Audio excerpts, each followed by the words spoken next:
Bismillahirrahmanirrahim. Assalamualaikum warahmatullahi wabarakatuh. Alhamdulillahirabbil alamin, wassalatu wassalamu ala asyrafil anbiya'i wal mursalin sayyidina Muhammadin wa ala alihi wa sahbihi ajma'in. Rabbi shrah li sadri wa yassir li amri wahlul 'uqdatam min lisani yafqahu qawli. Alhamdulillah, bersama saya lagi dengan Muhammad Hamid Al-Ghazali dalam Tauhid Metafisik. Pada kesempatan yang berbahagia ini kita akan membahas tentang video rahasia makrifat tersembunyi di balik huruf alif. Ilmu ini sangat mahal. Tonton video ini sampai selesai supaya Anda mengerti, tidak gagal faham dan tidak menjadi fitnah karena kegagal fahaman Anda. Huruf alif adalah huruf yang paling penuh rahasia, disembunyikan oleh para ulama dan arif billah. Dikupas sedikit bagian luar saja, karena banyak insan muslim yang sangat susah memahaminya. Kalau dalam bahasa pendidikan, pembahasan alif berada di level kuliah semester akhir. Ibnu Arabi menyebut alif sebagai akar tempat tegak berdirinya huruf-huruf atau qayyum al-huruf. Segala sesuatu bergantung pada alif, sementara alif tidak bergantung kepada apapun. Dan di sini saya Muhammad Hamid Al-Ghazali akan mencoba menjelaskan detail makna alif dari berbagai sisi. Alif yang hanya patut untuk Tuhan. Alif adalah huruf awal dari susunan huruf hijaiyah.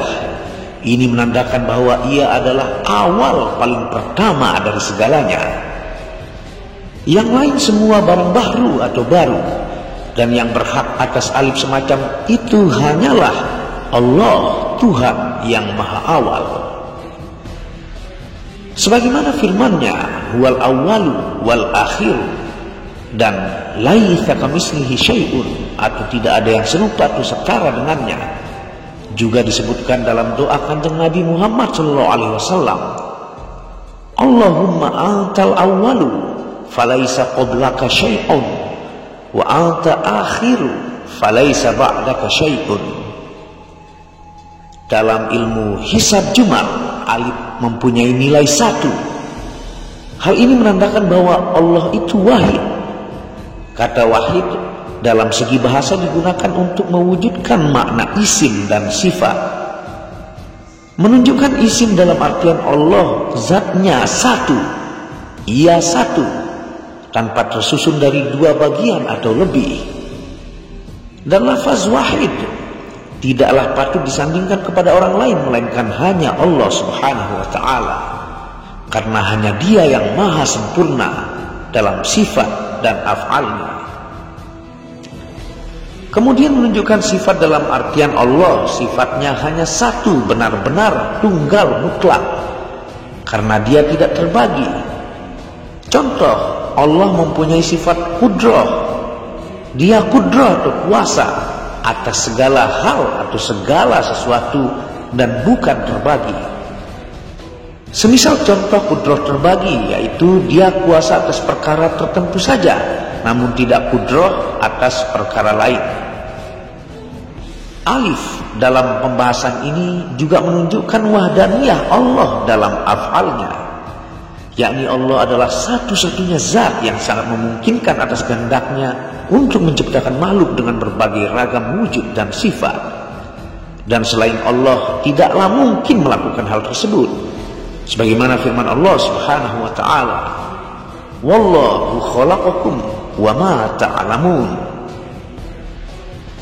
Dan keseluruhan makna alif di atas terangkum dalam kalam alif lam mim yang pernah dibahas, yang memiliki makna alif dalam kalimat tersebut menunjukkan makna tauhid, mim menunjukkan makna penguasa seluruh alam atau muluk, dan lam terletak di antara kedua huruf tersebut menunjukkan sebuah kepemilikan. Dari sini bisa diambil arti bahwasanya alif adalah sebuah isyarah bahwa Tuhan penguasa alam raya ini adalah satu, yaitu Allah Azza wa Jalla. Ketika kita merenungi kembali tentang huruf alif, maka kita ingat bahwa akan kemahaan Allah yang tidak pernah menerima pemberian, karena dia adalah Maha Pemberi atau Al-Wahhab.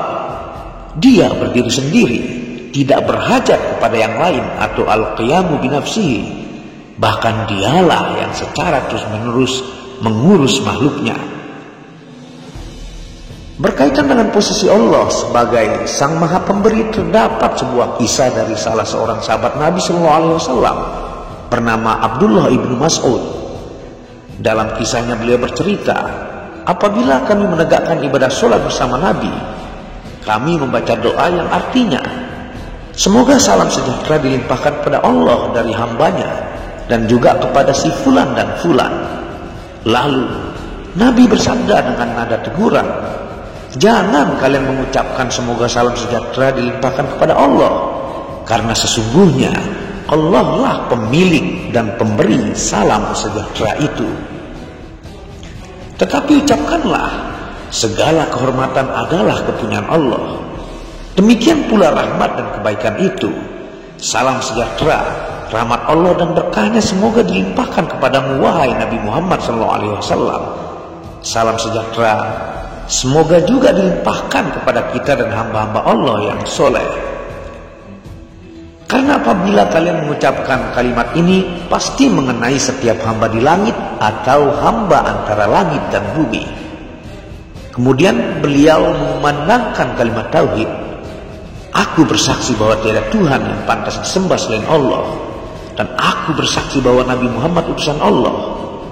Kemudian beliau berdoa dengan memilih salah satu doa yang disukainya. Kata alif dalam bahasa Arab antara lain berarti mengasihi, senada dengan arti rahmah. Disinilah kita dapat membuka tabir informasi dari huruf alif bahwa Allah memiliki sifat kasih sayang, yaitu Rahman dan Rahim. Rasulullah SAW mengingatkan kita agar selalu berakhlak dengan akhlaknya Allah, yaitu Maha Kasih dan Maha Sayang. Yang kasihnya tiada pilih kasih dan sayangnya tiada pandang sayang. Demikianlah seharusnya kita dalam mengarungi kehidupan di alam fana ini, sehingga mampu menemukan kedamaian dan kasih sayang dalam hidup, baik dunia maupun akhirat kelak. Alif yang diposisikan untuk manusia. Ketika huruf alif diposisikan sebagai makhluk ciptaan Allah, maka di atas alif akan ditemukan titik agung yang Sang Maha Pencipta, yang Maha Tinggi dan lagi Maha Agung, yang dalam bahasa Al-Quran dengan Al-Aliyyu Al-Azim, yang kekuasaannya meliputi langit dan bumi. Rahmatnya melampaui segala sesuatu, dan nur cahayanya amat indah menerangi semesta. Allah Maha Tinggi dan Maha Agung. Kita boleh berusaha meraih kedudukan yang tinggi, mendapat ilmu yang banyak, dan memperoleh sejuta macam harta kekayaan. Akan tetapi semua itu berada dalam genggaman Allah. Keagungan ada di tangannya dan kemuliaan adalah miliknya. Dia bisa berbuat apa saja sesuai kehendaknya. Dia Maha Agung, yang keagungannya tidak dapat dijangkau hanya dengan penglihatan mata jasmania, tetapi juga harus memfungsikan dengan penglihatan mata batinia, sehingga kita dapat merasakan keagungannya. Dalam perjalanan hidup, kita sudah terbiasa menggunakan mata fisik untuk melihat keluar diri kita, sehingga sulit merasakan keagungannya. Hal ini terjadi karena mata hati kita telah menjadi buta. Sebagaimana Allah Subhanahu wa Ta'ala telah berfirman, sesungguhnya bukanlah mata itu yang buta, tetapi yang buta adalah hati yang berada dalam rongga dada.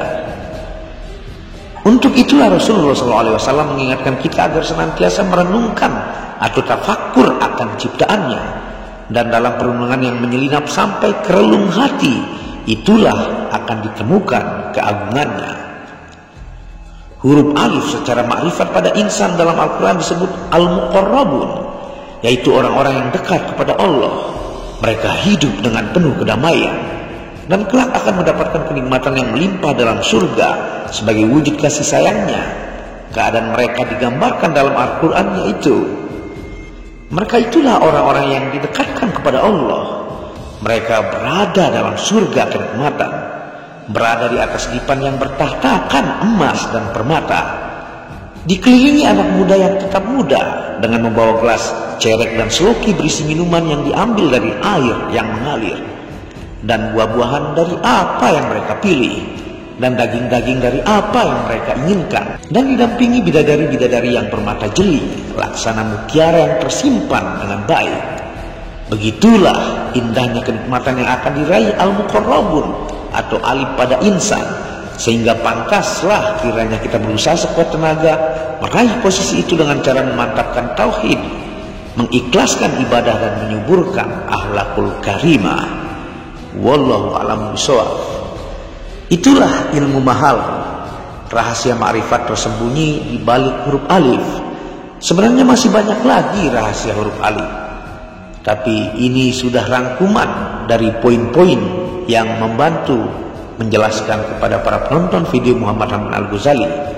Jika kurang paham, Anda bisa ulangi video ini atau konsultasikan kepada guru atau kiai atau mursyid Anda. Apabila ada salah kata itu murni dari kebodohan saya sendiri, apabila ada benarnya itu datangnya dari Allah. Wabillahi taufiq wal hidayah. Wassalamualaikum warahmatullahi wabarakatuh.